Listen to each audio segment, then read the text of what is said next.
এখন মিছিলে আসা আর ভোট দেওয়া দুটো দুই বিষয়, এটা sky versus land difference between the thing. এই দুই চিন্তার মধ্যে আকাশ পাতাল ব্যবধান রয়েছে।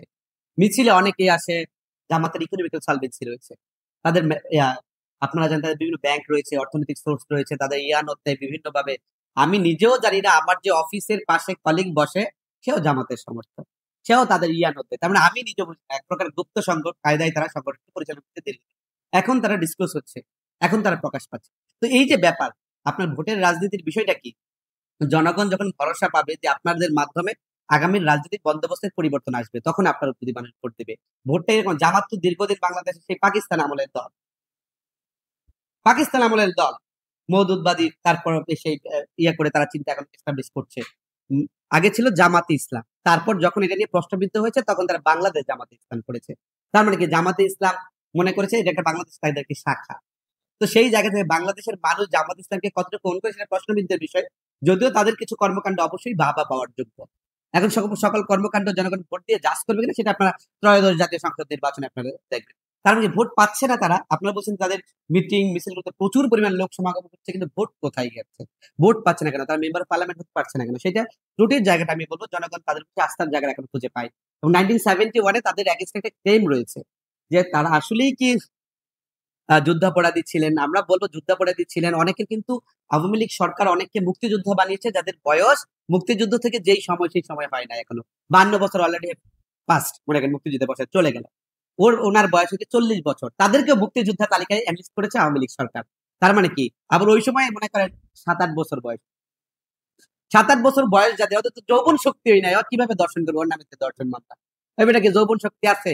এবারে ফিজিক্যালি কারোর সাথে মিশার সক্ষমতা তার আছে?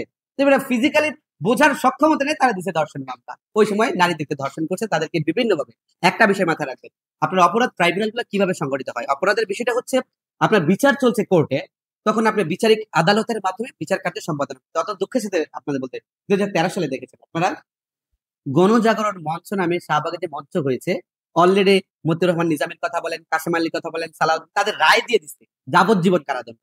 যখন রায় দিয়েছে তখনই আওয়ামী লীগ একটা মব সৃষ্টি করে তাদেরকে ওইখানে গণজাগরণ মঞ্চ দিয়েছে। সেই মবের মাধ্যমে সেই বিচার প্রক্রিয়া, একটা বিচার ট্রায়ালে চলতেছে, বাইরে আপনি ইন প্রেশার গ্রুপ ক্রিয়েট করলেন, তাহলে বিচারটা সুষ্ঠুভাবে হলো কিভাবে? যাবজ্জীবন রায় দেওয়ার মাধ্যমে তাদের মনে করেন তাদের সংশ্লিষ্টতা ছিল, পেয়েছে, যাবজ্জীবন রায় দিয়েছে, সেই রায়কে আবার চেঞ্জ করে পরবর্তীতে তাদেরকে আবার ফাঁসি দিয়েছে এবং সেটা কার্যকর করেছে। তার মানে কি, ওই বিচার তো ভ্যালিড না, আপনি যখন বাইরে থেকে ইনফোর্স করবেন কোম্পানি। সুতরাং সেই সময় তাদেরকে রাজাকার বলে আলটিমেটলি বলা হয়েছে, আমরা তাদের রাজাকার বলতে পারিও না সেই প্রেক্ষাপট। আবার যাদেরকে মুক্তিযোদ্ধা বলেছে, সেটা তো প্রুফ, অলরেডি প্রমাণিত বিষয়, তারা রিয়েলি মুক্তিযোদ্ধা ছিলেন না। এবং মুক্তিযোদ্ধার তালিকায় কিন্তু আওয়ামী লীগ অত্যন্ত স্বল্প সংখ্যক মুক্তিযোদ্ধা রয়েছে, যদিও ওই চেতনাকে দীর্ঘদিন তারা বিক্রি করে থেকেছে। সুতরাং আমি বলবো তার যার যৌবনের স্বাদ, যৌবনের শখ, যৌবনকে সক্রিয় করার বয়স হয় নাই, তাকেই আপনি দর্শক বানায় দিলেন। এমনকি এবং সেই মামলায় তাদেরকে আপনারা যুদ্ধাপরাধের সময় সেই ধরনের ক্লেম তুলছেন এবং যাদের সাক্ষী দিচ্ছেন তাদের বাড়ি করে পোড়ায় দিচ্ছেন, ফোর্সফুলি সাক্ষী দিতে বাধ্য করছেন। তার মানে কি, পুরো প্রসিডিউরটা ছিল প্রশ্নিত। সেই জায়গা থেকে আমি বলবো জামাতকে মানুষ পছন্দ করছে। আবার কিছু কিছু জায়গায় ভোট পাচ্ছে। ছাত্র সংসদ নির্বাচনগুলো আপনারা অনেকেই প্রশ্ন করেন বারবার, যে ছাত্র সংসদ নির্বাচন, বাংলাদেশের সর্বোচ্চ বিদ্যাপীঠ, আমরা ঢাকা বিশ্ববিদ্যালয়ে পড়াশোনা করেছি, সেই জায়গায় কেন তাদেরকে ভোট দিয়েছে? তো আমি বলবো এখানে সবকিছু ভালোবেসেই প্রেম হয় না। আপনার সাথে আমি প্রেম করবো, এটা শুধু ভালোবেসে প্রেম হয় না। আমি আরেকজনের সাথে প্রেম করবো, আপনি আমার মনে করেন সাময়িক আপনার সাথে দূরত্ব তৈরি হয়েছে, আমি আরেকজনের সাথে প্রেম করে দেখাতে চাই, প্রণয় ঘটিয়ে দেখাতে চাই যে আমি তার প্রতি ঝুঁকেছি, আলটিমেটলি সেই ঝোঁকটা নাই। কিন্তু আমি দেখানোর চেষ্টা করছি তৃতীয় পক্ষকে তার সাথে আমার ঘনিষ্ঠ প্রেম রয়েছে, যাতে আপনি আবার আমাকে বেশি পরিমাণে ভালোবাসেন। ঠিক একই ঘটনা ঢাকা বিশ্ববিদ্যালয়ে ঘটেছে। ঢাকা বিশ্ববিদ্যালয়ের শিবিরকে খুব ভালোবেসে যে মানুষ ঘুরতে, ব্যাপারটা এরকম না।